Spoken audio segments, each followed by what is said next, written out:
మనకు మాదిరిగా పోయిన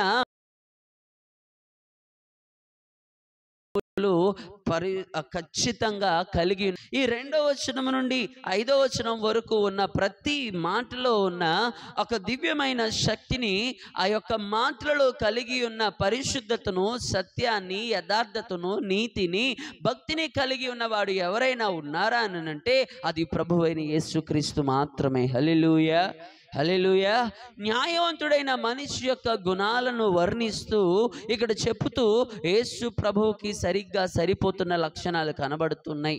ఎవరైతే ఆయనతో సఖ్యమై ఆయన న్యాయవంతమైన స్వభావమును ధరించుకొని ఆయన స్వభావమును పోలి నడుచుకుంటూ ఉంటారో మనము కూడా ఆయనతో జీవించిన వారం అవుతామట. హల్లెలూయా. ఎందుకనంటే మనము పాతి పెట్టబడ్డామట, మనము చచ్చిపోయామట, జీవించుచున్న మనము ఇక మీదట క్రీస్తుతోనే జీవించబడుతూ ఉన్నామట. హల్లెలూయా. మనము మృతి పొందాం, మనం పాతి పెట్టబడ్డాం, మరలా మనం ప్రభువుతో కూడా జీవించుచున్న వారమై ఉన్నాము. కాబట్టి నువ్వు నేను ఎలాంటి స్వభావం ధరించుకోవాలి? ప్రభు యొక్క స్వభావమే. ఆయన నీతిని, ఆయన పరిశుద్ధతను, ఆయన యథార్థతను, ఆయన లాంటి క్రమబద్ధీకరమైన ఒక పరిశుద్ధమైన జీవితాన్ని మనము కూడా జీవిస్తూ బ్రతకాలట. హల్లెలూయా. అంత మాత్రమే కాదు, అలాగన మాత్రమే కాదు, అట్టివాడు ఏం చేస్తున్నాడు తెలుసా? ఎవరైతే యథార్థమైన ప్రవర్తన కలిగి నీతిని అనుసరించుచు హృదయపూర్వకముగా నిజము పలుకుతారో అట్టివాడు నాలుకతో కొండెములాడడు, తన చెలికానికి కీడు చేయడు, తన పొరుగు వాని మీద నింద మోపడు. ఈరోజు నీవు నింద మోపే స్థితిలో ఉన్నావనంటే దేవుని పరిశుద్ధ పర్వతము మీద నీకు స్థానము లేదు. ఇది నేను చెప్పట్లేదు, వాక్యం చెప్తుంది. 15వ కీర్తనలో యెహోవా ఏమంటున్నాడు? మొదటి వచనములో, యెహోవా నీ ఆలయములో అతిథిగా నివసించదగిన వాడు ఎవడు అనంటే ఎవడైతే తన పొరుగు వాని మీద నింద మోపకుండా ఉంటాడో వాడు మాత్రమే. ఎవడైతే తన నాలుకలతో కొండెములాడకుండా ఉంటాడో వాడు మాత్రమే. తన చెలికానికి కీడు చేయకుండా ఉంటాడో వాడు మాత్రమే. ఎవడైతే యథార్థమైన ప్రవర్తన కలిగి నీతిని అనుసరిస్తాడో వాడు మాత్రమే దేవుని సన్నిధిలో ఉంటాడు. హృదయపూర్వకముగా అబద్ధమాడక నిజము పలుకువాడు మాత్రమేనట. హల్లెలూయా. హృదయపూర్వకముగా నిజము చెప్పుతూ దేవుని సన్నిధానములో బ్రతకగలిగిన వాడే, అలాంటి వాడేడట నాలుకను ఏం చేయవట? కొండెమలాడు. అంటే అపనిందలు వేయక, తన చెలికానికి కీడు చేయక, తన పొరుగు వాని మీద నింద. ఈ రోజున మనం ఏ స్థానంలో ఉన్నామో ఒకసారి మనం ఆలోచన చేసుకోవాలి. మనం ఎవరైనా ఒక చిన్న తప్పిదము పొరపాటును ఎవరైనా ఒక మనిషి చేస్తే వారి మీద నింద ఎప్పుడు మోపుదామా? చిన్న తప్పు ఎక్కడ దొరుకుతుందా? ఒక లోపం ఎక్కడ దొరుకుతుందా? ఎక్కడ దొరికితే ఎప్పుడు నింద మోపి బయటికి పంపిద్దామా? లేదంటే నింద దొరికితే ఎప్పుడు వాడిని అణిచేద్దామా, ఎప్పుడు వాడిని తొక్కేద్దామా అని మనం చూస్తాము. కానీ యేసుక్రీస్తు ప్రభుల వారు ఎలాంటి ఎలాంటి గుణగణాలు కలిగిన వారు తెలుసా? మనం ఎప్పుడు నేర్చుకుంటాము కదా, ఎప్పుడు మనం ఆలోచన చేస్తాము కదా. వ్యభిచారములో రెడ్ హ్యాండెడ్గా పట్టబడిందట. ఇదిగో ఈమె వ్యభిచరిస్తూ ఉంటుండగానే మాకు పట్టబడింది, మేము తీసుకొని వచ్చాము అని అంటే ఆమె ఆల్రెడీ ఏం చేసింది? తప్పు చేస్తూ ఉంది, వ్యభిచారం చేస్తూ ఉంది, ఒక పాపపు మార్గంలో ఉంది. కానీ ప్రభు నింద మోపేడా? నిందకామె అర్హురాలే. కానీ ప్రభువు, అందుకనే ప్రభువు పరమందు ప్రభు దేవుని కుడి పార్శ్వమున ఉన్నాడు. స్తోత్రం చెప్దామా? నీకు నింద మోపడానికి ఆస్కారం ఉన్న నీ చెలికానికి నువ్వు ఏం చేయకూడదట? కీడు చేయకూడదు. నీ పొరుగువాని మీద నీవు నింద మోపకూడదు. నీ నాలుక ఏం చేయకూడదట? నిర్గమకాండం 20వ అధ్యాయం 16వ వచనం చదువుదాం ఒకసారి. నిర్గమకాండము 20వ అధ్యాయము 16వ వచనం మనందరికీ తెలిసిందే. నీ పొరుగు వాని మీద అబద్ధ సాక్ష్యము అనంటే, అబద్ధ సాక్ష్యం అనంటే నీవు నిజం చెప్తున్నావా, అబద్ధం చెప్తున్నావా? ఆజ్ఞ అతిక్రమము. ఇప్పుడు పరిశుద్ధ పర్వతము మీద నివసించదగాలి అని అంటే మనం ఎలా ఉండాలి? పరిశుద్ధులముగా ఉండాలి. పరిశుద్ధులుగా ఉన్నవాడు మాత్రమే పరిశుద్ధ పర్వతము మీద నివసించదగిన గలవాడు. హల్లెలూయా. ఇప్పుడు తన పొరుగు వాని మీద అబద్ధ సాక్ష్యము పలుకుతూ ఉన్నాడనంటే, నాలుకతో కొండెములాడుతున్నాడంటే, నింద మోపుతూ అబద్ధములాడుతూ ఉన్నాడనంటే, ప్రభువు ఇచ్చిన 10 ఆజ్ఞలలో ఒకటి, నీ పొరుగు వాని మీద నీవి అబద్ధ సాక్ష్యము, ఒకవేళ నీవు అబద్ధ సాక్ష్యము పలుకుతూ వాడి మీద నింద మోపుతూ ఉన్నావు అని అంటే నువ్వు పాపము. ఎందుకు? దేవుడు ఆజ్ఞ ఇచ్చాడు కదా. ఏ ఆజ్ఞ? నీ పొరుగు వాని మీద నింద మోపద్దు, అబద్ధ సాక్ష్యము చెప్పకూడదు. మరి ఈ రోజున అలాగని చెప్తున్న స్థానంలో ఉన్నామనంటే ఆజ్ఞను అతిక్రమిస్తున్నట్లే. ఆజ్ఞ అతిక్రమిస్తున్నంటే ఆజ్ఞ అతిక్రమమే పాపానికి వచ్చు జీతము మరణం. మరి ఈ రోజున నీవు ఇలాగున ఆత్మీయ స్థితిలో చచ్చిపోతూ ఉంటే నువ్వెలా ఉంటావు? నువ్వెక్కడ నివాసం చేస్తావు? ఆయన పరిశుద్ధ పర్వతం మీద, లేదంటే ఆయన గుడారములో నీవు అతిథిగా ఉంటావా? ఎవరిని పిలుస్తాం మన ఇంటికి అతిథులముగా? చెప్పండి. నీ శత్రువును పిలుస్తావా? పీకల దాకా కోపం ఉన్న వాళ్ళు ఎవరినైనా ఇంటికి పిలిచి రావద్దున భోంచేద్దాం అంటావా? ఎందుకన్నా? కోపం ఉంది కాబట్టి, నీకు ద్వేషం ఉంది కాబట్టి, ఆమె మాట అంటే నీకు పడదు కాబట్టి, ఆమె మాట్లాడుతుంటే చిచ్చి ఆవిడ మాట్లాడితే నాకు ఒళ్ళు కంపరం, జర్రులు తేళ్ళు అది పాకుతాయి. ఎందుకు? ఆమె మాట నీకు సరైన విధానంలో నీకు అందట్లేదు. అందుకనే నీ మాట కూడా అలాగున లేదు కాబట్టే ఆయన గుడారములో నీవు నివసించదగడానికి అర్హురాలువు కాదు. ఆయన పరిశుద్ధ పర్వతము మీద నివాసము చేయాలనంటే నీలో అతిక్రమాలు, దోషాలు, పాపాలు ఉంటే కుదరదు. నీవు ఆజ్ఞను అతిక్రమించి పాపాన్ని మూట కట్టుకుంటే నీవు పరిశుద్ధుడువు కాలేవు గనుక పరిశుద్ధుడుగా ఉండాలట. హల్లెలూయా. అందుకని అంటున్నాడు, నేను పరిశుద్ధుడనై ఉన్నలాగున మీరు కూడా పరిశుద్ధులై ఉండాలని. హల్లెలూయా. ఇక్కడ చెబుతున్నాడు, నీ పొరుగు వాని మీద అబద్ధ సాక్ష్యము. అదే 23వ అధ్యాయం నిర్గమకాండం 1వ వచనంలో కూడా చదువుదాం. నిర్గమకాండం 23వ అధ్యాయం 1వ వచనం. ఏం చేయకూడదట? లేని వార్తను అన్యాయపు సాక్ష్యము పలుకుటకై దుష్టునితో నీవు ఏం చేయకూడదట?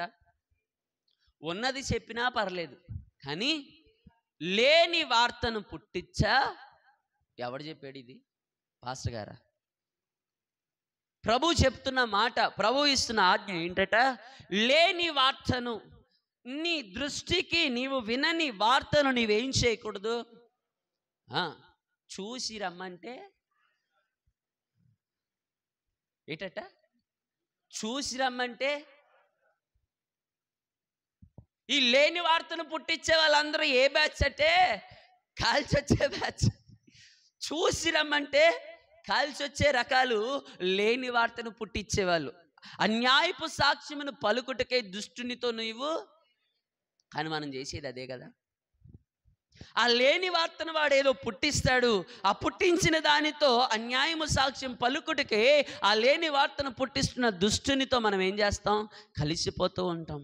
అసలు వాస్తవం మనకు తెలీదు, నిజమేంటో మనకు తెలీదు, అక్కడ జరుగుతున్న పరిస్థితులు ఏంటో మనకు తెలీదు. కానీ ఎవడో ఏదో చెప్పాడు కాబట్టి అదే నిజం. ఏం చేయాలా? నమ్మేయాలా?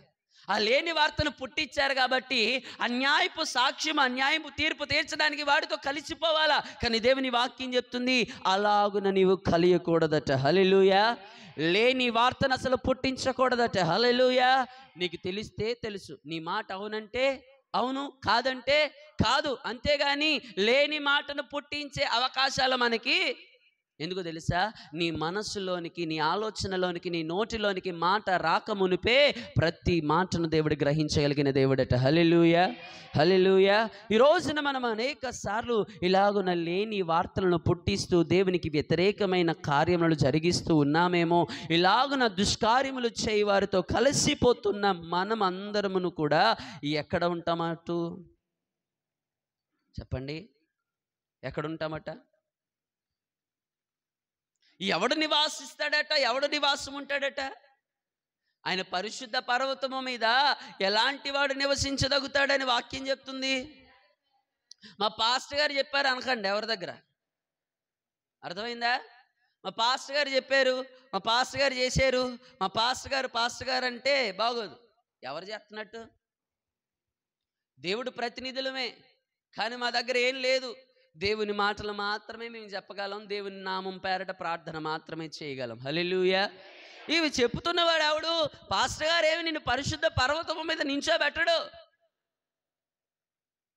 పాస్టర్ గారేమి నిన్ను అతిథి గుడారం, ఆయన గుడారంలో అతిథిగా నిన్ను తీసుకెళ్ళి రిక్వెస్ట్ చేయడు, అయ్యా మా విశ్వాస అయ్యా పరలోకంలో కొంచెం ఆ భోజనం బల్ల దగ్గర కూర్చోబెట్టండి నాయనా అని పాస్టర్ గారు రికమెండ్ చేయడు. అక్కడ ఆ పప్పులు ఉడకో. అర్థమవుతుందా? మరి ఎవడు ఉంటాడు అని అంటే ఆ కింద వచనాలు జాగ్రత్తగా చెప్తున్నాడు.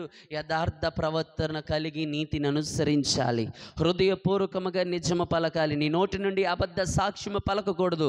అటివాడు నాలుగుతో కొండెములు ఆడడట. ఎవడు? యథార్థముగా బ్రతికినవాడు, నీతిని అనుసరించి హృదయపూర్వకముగా నిలుస్తూ ఉన్నవాడు. ఆడు నోటి నుండి ఏం రావడట? కొండెములు రావు.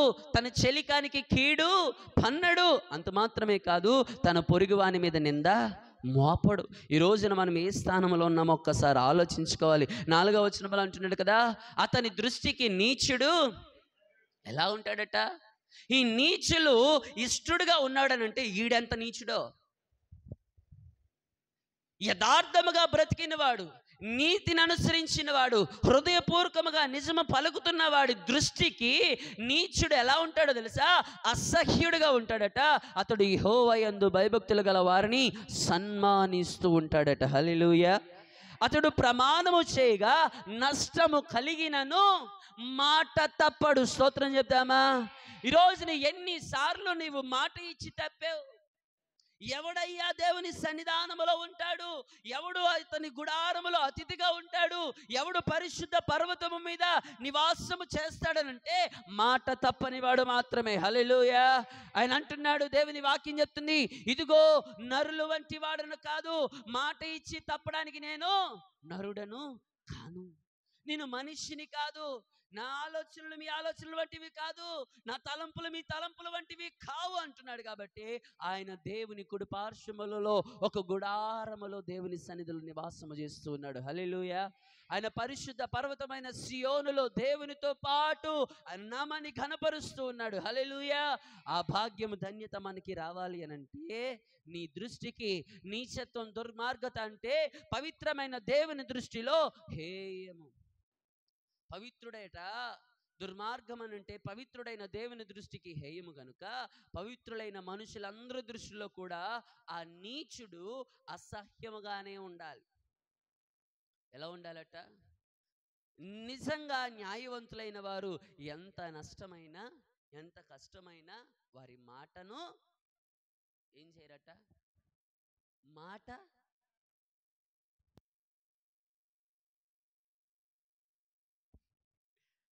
తప్ప అది అలా ఉండాలా? ఎవరు కాదు, యేసన్న బిడ్డలో మాట తప్పకుండా ఉండాలట. స్తోత్రం చేద్దామా? వాగ్దానాలు చేసేస్తావు, నీకేం భయం లేదు, నేనున్నాడు, నేను చూసుకుంటాను అని. కానీ కష్టం వచ్చినప్పుడు, ఆపద వచ్చినప్పుడు, శ్రమ వచ్చినప్పుడు వెళ్తే మడం మాట అయితే ఇచ్చావు, మడం మాత్రం మరి ఆ రోజు చెప్పినట్టున్నావుగా. కానీ దేవుని సన్నిధానములో అట కష్టం వచ్చినా నష్టం వచ్చినా అతడు ప్రమాణము చేయగా నష్టము కలిగినను మాట. ఎన్నిసార్లు మనము దేవుని సన్నిధిలో దేవునికి ప్రమాణం చేసేసి ఉంటాం? ఎన్నిసార్లు దేవుని సన్నిధిలో తీర్మానాలు చేసేసి ఉంటాం? ఎన్నిసార్లు దేవునికి మాట ఇచ్చేసి ఉంటాం? నీకు కష్టం కలిగిందని, నష్టం కలిగిందని, నా పరిస్థితి బాగాలేదని, నాకు ఏదో ప్రతికూలత వచ్చిందని నీవు మాట ఇచ్చి మాట తప్పేస్తే నువ్వెక్కడుంటావు? నీవు దేవుడితో తీసుకున్న తీర్మానం, దేవుడితో చేసుకున్న ప్రతిష్ట, దేవునికి చేసుకున్న సమర్పణ నీవు తప్పిపోయావనంటే నీవు ఎక్కడుంటావు? నీవు మాట తప్పిన స్థితిలో ఉండకూడదు. కానీ నీవు చేసిన తీర్మానానికి అనుగుణముగా నీకు నష్టము కలిగిన మాట తప్పని పరిస్థితిలో ఉండాలి. హల్లెలూయా. హల్లెలూయా. యోబుకి ఎంత నష్టం కలిగింది? తన యథార్థతను విడిచిపెట్టాడా? యోబును బట్టి సాక్ష్యం ఇస్తుంది అని యథార్థవంతుడట, నీతిపరుడట, యెహోవా యందు భయభక్తులు కలిగిన వాడట. హల్లెలూయా. మరి ఎవడయ్యా ఉంటాడంటే యోబు ఖచ్చితంగా దేవుని గుడారములో అతిథిగా నివాసము చేస్తాడు. స్తోత్రం చేద్దామా? హల్లెలూయా. ఈ రోజు నా సాక్ష్యం మనం కూడా పలకాలి, అది మనం అనుభవించాలి. హల్లెలూయా. ఇతరుల నుండి ఆ సాక్ష్యము మనం అనుభవించాలి. హల్లెలూయా. అరే ఫలానా వ్యక్తిరా, ఆమె మాట ఇచ్చిందంటే మాటే, ఏ రోజు మాట తప్పిపోదు. యేసు ప్రభు మాట ఇచ్చాడు, ఆయన తప్పిపోయే దేవుడా? మాట తప్పే దేవుడా? కాదు. ఆయన మాట ఇచ్చాడనంటే, ఆయన వాగ్దానం చేశాడనంటే అది ఖచ్చితంగా నెరవేరాల్సిందే. హల్లెలూయా. అంత మాత్రమే కాదు, 5వ వచనంలో చెప్తున్నాడు కదా, ఏం చేయకూడదట? ద్రవ్యమును వడ్డీకి, ఇంకా నిరపరాధిని చెరుపుటకై లంచము ఈ ప్రకారము చేయవాడు. హలో హలో, ఏమవుతున్నాడట? వడ్డీకి ఇవ్వని వాడు, లంచం పుచ్చుకొని వాడు, గట్టిగా చెప్పండి, ఎప్పుడు కదల్చబడ్డాడు? ఎన్నటికీ కదల్చబడ్డాడు. స్తోత్రం చేద్దామా? హల్లెలూయా. అనవసరంగా రాయించాడు ఈ మాట. ఈ మాట గురించి పాస్టర్ గారు వివరించారనుకో, ఇక్కడ కాస్త ఇక్కడ వరకు వెళ్ళిద్ది. ఎందుకు? ద్రవ్యమును ఏం చేయకూడదట? ఎవడైతే యథార్థంగా బ్రతుకుతాడో, నీతిని అనుసరిస్తాడో, హృదయపూర్వకముగా నిజం పలుకుతాడో, దేవుని గుడారంలో నివసించాలని ఆశ కలిగి ఉంటాడో, పరిశుద్ధ పర్వతము మీద నివాసము చేయాలని ఆసక్తి కలిగి ఉంటాడో, తన ద్రవ్యమును వడ్డీకి ఇవ్వడట. స్తోత్రం చేద్దామా? హల్లెలూయా. నిరపరాధిని చెరుపుటకై వాడు లంచము పుచ్చుకొనుడు, ఈ ప్రకారము చేయవాడు ఎన్నటికి కదల్చబడడట. స్తోత్రం చేద్దామా? హల్లెలూయా. ఎంత వడ్డీకి ఇస్తున్నావు? ఎంత వడ్డీ? 3. ఇంత ముందు రూపాయి, తర్వాత రేట్లు పెరిగాయి 2, తర్వాత 3 రూపాయలు కూడా తక్కువే, 5, 10 కూడా ఉన్నాయి. మరి మీరెంతకి ఇస్తున్నారు?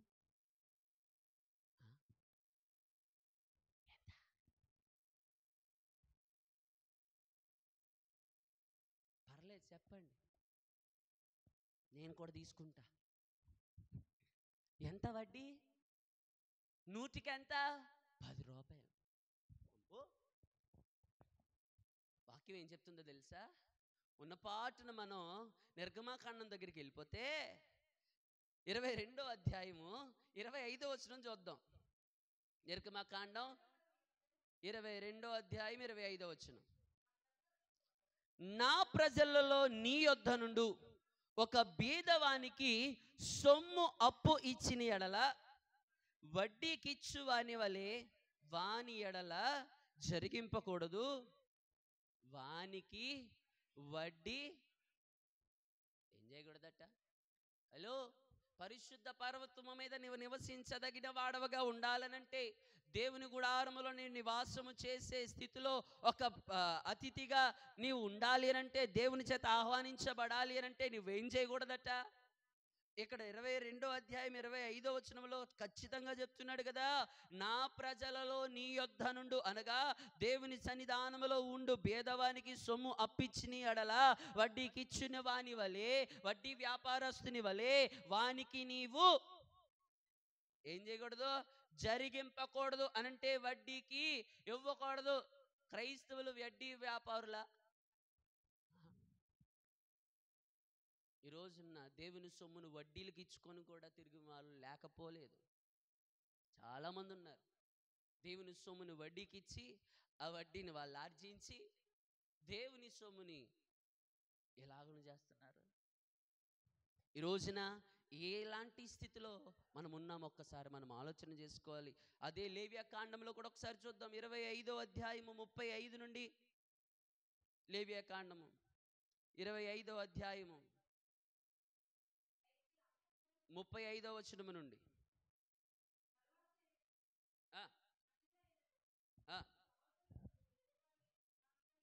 పరవాసి అయినను అతిథి అయినను నీ సహోదరుడు బీదవాడై నిరాధారుడై నీ వద్దకు వచ్చిన ఎడల నీవు వానికి సహాయము చేయవలను, అతడు నీ వలన బ్రతకవలెను. నీ దేవునికి భయపడి వాని యొద్ద, హలో హలో, ఎవరికి భయపడి? నీ భర్తకు భయపడి, నీ అత్తగారికి భయపడి, నీ అధికారికి భయపడి కాదు, నీవు దేవునికి భయపడి వాని యొద్ద వడ్డీనైనను తీసుకొనకూడదు. నీ సహోదరుడు నీ వలన బ్రతుకవలెను. నీ రోకుల వానికి వడ్డీకి ఇయ్యకూడదు, నీ ఆహారమును వానికి లాభమునకి ఇయ్యకూడదు. స్తోత్రం చెప్దామా? ఎవరికి భయపడుతున్నావు నువ్వు? ఈ రోజున నువ్వు వడ్డీకి ఇస్తున్నావు అనంటే నీలో ఏమి లేనట్టు.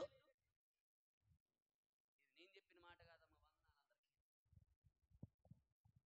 వడ్డీకి ఇచ్చుచున్న వాడికి ఏం లేదట. కానీ దేవుని సన్నిధానంలో వాక్యం చెప్తుంది, నీ దేవునికి భయపడి వడ్డీ అయినను తీసుకొనకూడదు. నీ సహోదరుడు నీ వలన బ్రతకాలి తప్ప నీవు వాడిని వడ్డీ కోసం చంపకూడదు. వడ్డీ కడతావా లేదా అని పేకల మీద కత్తి పెట్టి కూర్చోకూడదు.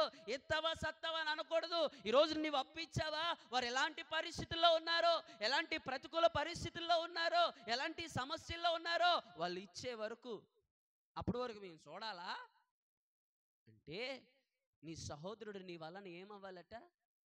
బ్రతకవలెను అని చెప్తుంటే ఈ రోజున అప్పులు బాధ తట్టుకోలేక, ఆ అప్పిచ్చిన వాడు గోస భరించలేక, వాడు తిట్లు భరించలేక చచ్చిపోతున్న వాళ్ళు ఎంతమంది లేరు? ఉన్నారా లేదా? ఉన్నారా లేదా? ఒకవేళ నీ నోటి మాటతో మనస్సులో మానసికంగా చచ్చిపోయిన వాళ్ళు ఎవరైనా ఉన్నారేమో.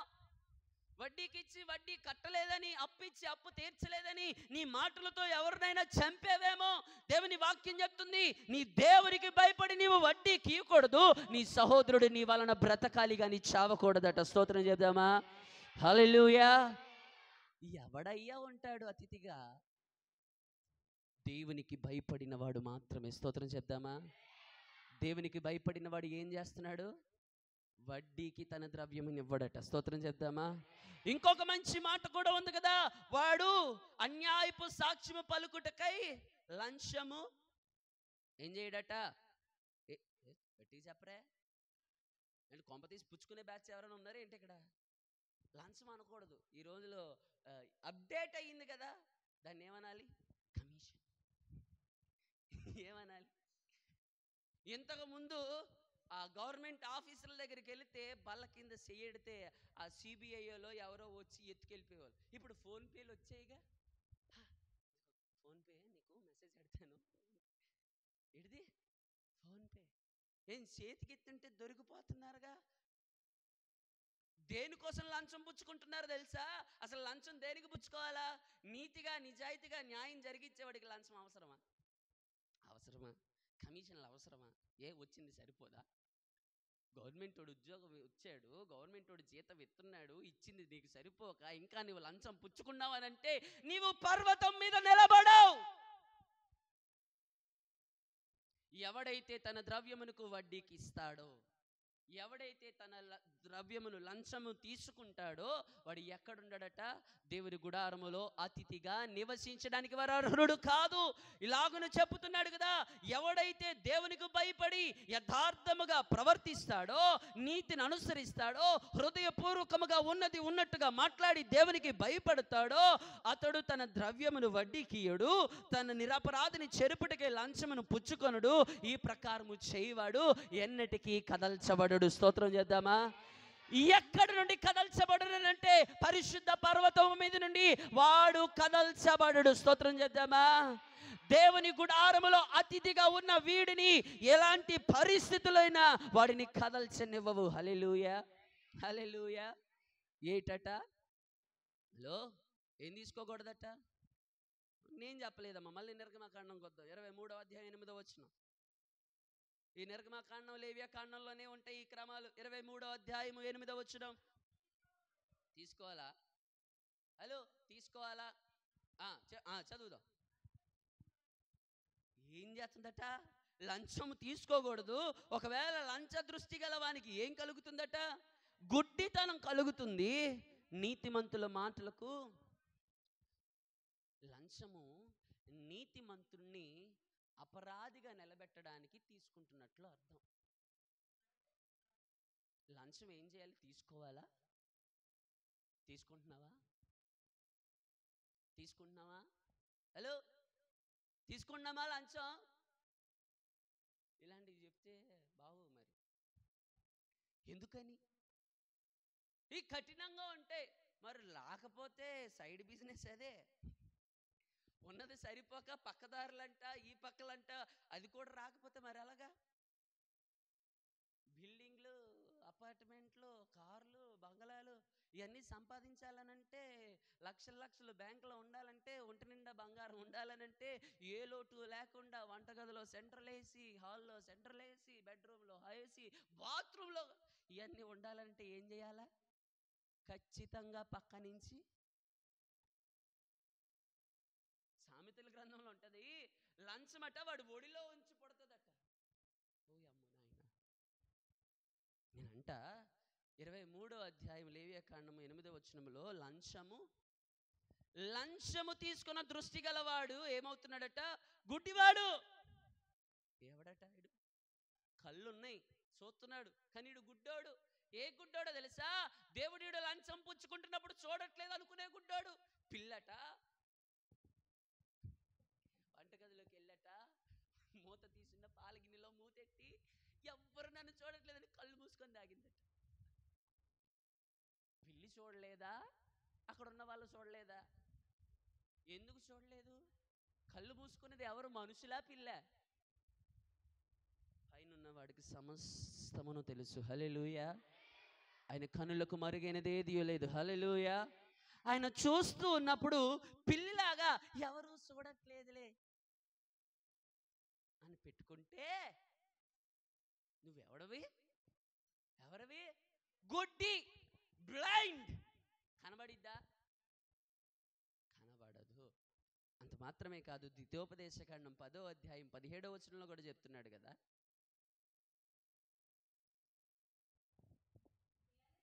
ఆహా అక్క కొంచెం గట్టిగా చదవా.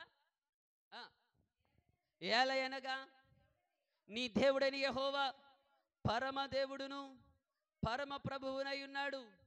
ఆయనే మహాదేవుడును పరాక్రమవంతుడు భయంకరుడైన దేవుడు. ఆయన నరుల ముఖమును లక్ష్య పెట్టని వాడు. లంచము పుచ్చుకొనని దేవుడు లంచం పుచ్చుకుంటాడా? దేవుడు కమిషన్ తీసుకుంటాడా? ఆయన ఎలాంటి వాడట? అబ్బబ్బా, ఆయన పేర్లున్నాయే, ఆయన గుణాలున్నాయి, ఎంత బాగా చెప్తున్నాడో తెలుసా? ఏలయనగా నీ దేవుడైన యెహోవా పరమదేవుడును పరమ ప్రభువునై ఉన్నాడు. ఆయనే మహాదేవుడును పరాక్రమవంతుడును భయంకరుడైన దేవుడు. ఆయన నరుల ముఖమును లక్ష్య పెట్టని వాడు. హల్లెలూయా. మరి దేనిని లక్ష్య పెడతాడంటే, మనుషుడు పై రూపాన్ని లక్ష్య పెడతాడట, దేవుడు మాత్రం హృదయాన్ని. ఆయన నరుని ముఖమును లక్ష్య పెట్టడు కానీ హృదయాన్ని. అందుకనే ఆ హృదయంలో ఉన్న లంచ దృష్టి గలవాని యొక్క గ్రుడ్డితనాన్ని కూడా ఆయన లక్ష్య పెట్టేవాడు. ఆయన లంచము పుచ్చుకొనని వాడు. స్తోత్రం చెప్దామా? నీ దేవుడైన యెహోవానైన నేను పరిశుద్ధుడనై ఉన్నలాగున మీరును. మరి నీ దేవుడైన యెహోవా పరాక్రమవంతుడట, భయంకరుడైన దేవుడట. ఆయన లంచము పుచ్చుకొనని వాడై ఉన్నప్పుడు నీవు ఎలా ఉండాలి? ఏంటి ఇష్టం లేదా మాట చెప్పడానికి?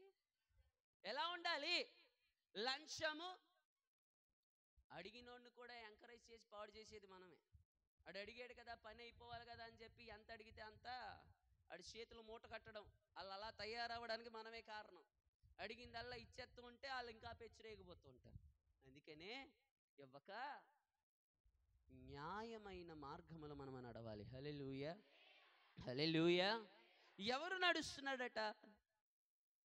నీ దేవుడైన యెహోవా ఎలా ఉన్నాడు?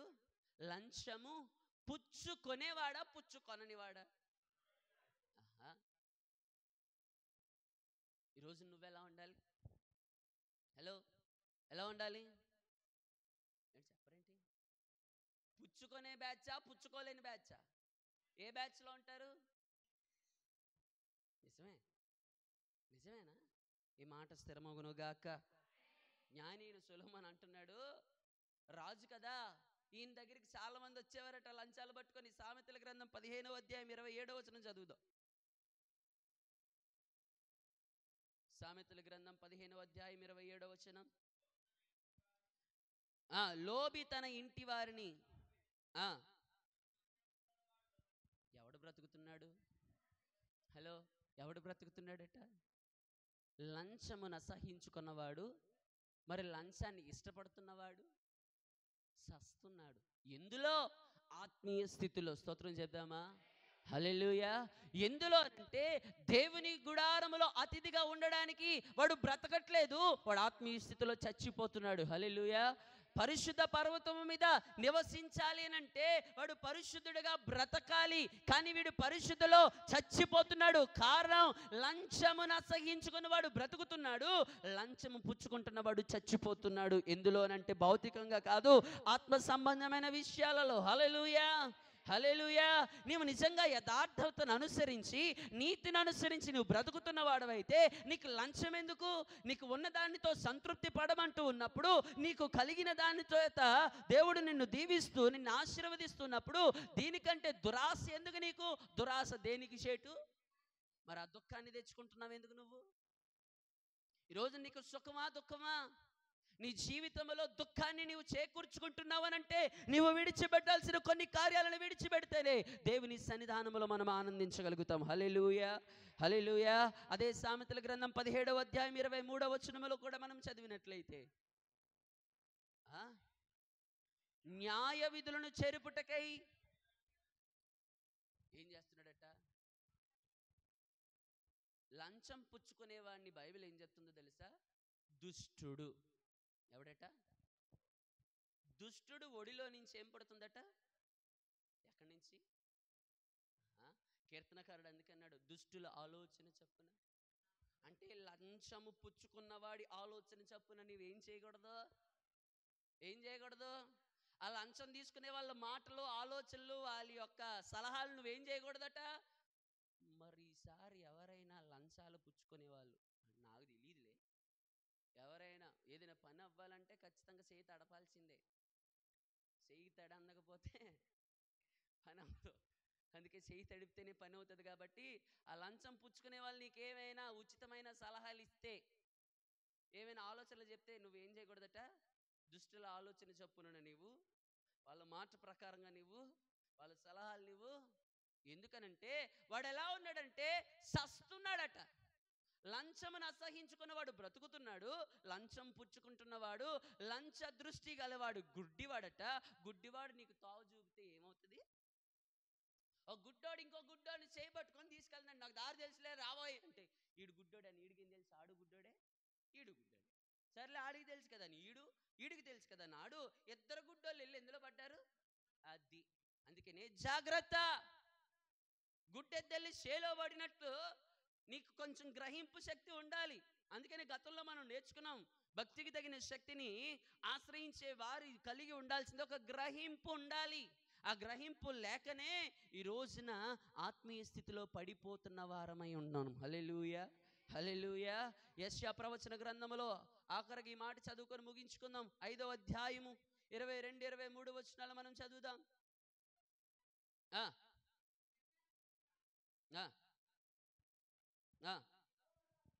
శ్రమ, వారు లంచము పుచ్చుకొని దుష్టుడు నీతిమంతుడని తీర్పు తీర్చుదురు, నీతిమంతుల నీతిని దుర్నీతిగా కనబడ చేయుదురు.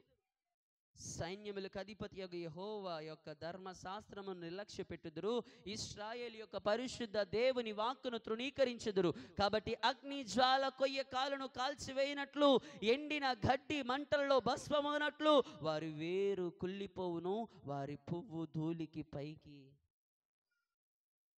జాగ్రత్త. లంచము పుచ్చుకొని దుష్టుడు నీతిమంతుడని వారు ఏం చేస్తున్నారట?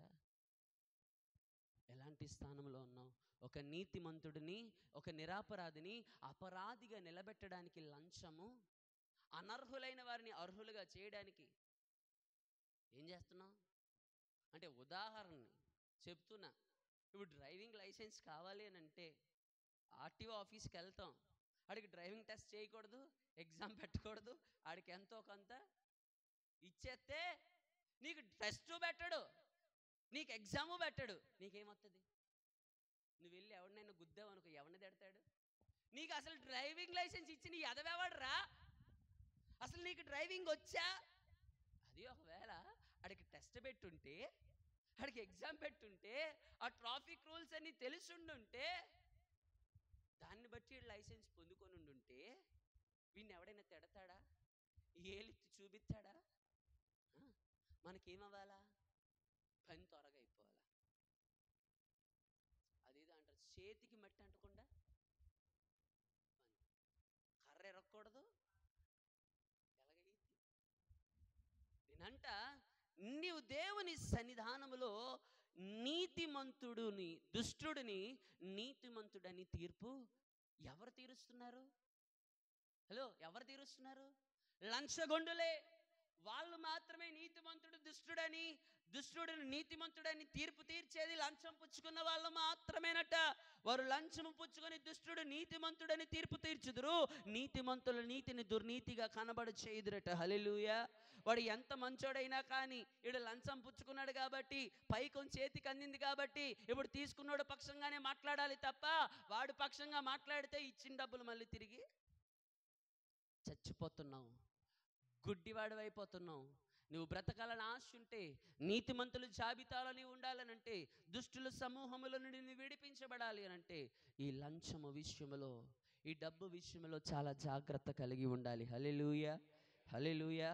అబద్ధములు ఆడడట, వాడి నోటి నుండి నష్టమైన, వాడికి ఎంత కష్టం వచ్చినా వాడు మాట ఇచ్చిన వాడు తప్పిపోడట. ఈరోజు నువ్వు ఎలాంటి స్థితిలో ఉన్నావు ఒక్కసారి ఆలోచించుకో. యెహోవా నీ గుడారములు అతిథిగా ఉండదగిన వాడెవడయ్యా? నీ పరిశుద్ధ పర్వతము మీద నివసింపదగిన వాడెవడయ్యా అంటే, యథార్థమైన ప్రవర్తన కలిగిన వాడే, నీతిని అనుసరించి నడిచిన వాడే, హృదయపూర్వకముగా నిజము పలికిన వాడే.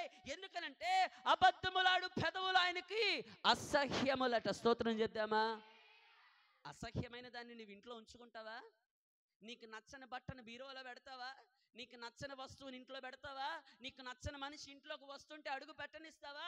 మరి నిజము పలకని అసహ్యమైన పెదవులు కలిగిన నీవు ఆయన పరిశుద్ధ పర్వతము మీద నిలబడాలి అని అంటే, ఆయనకు నీవు ఇష్టమై ఉండాలి కదా.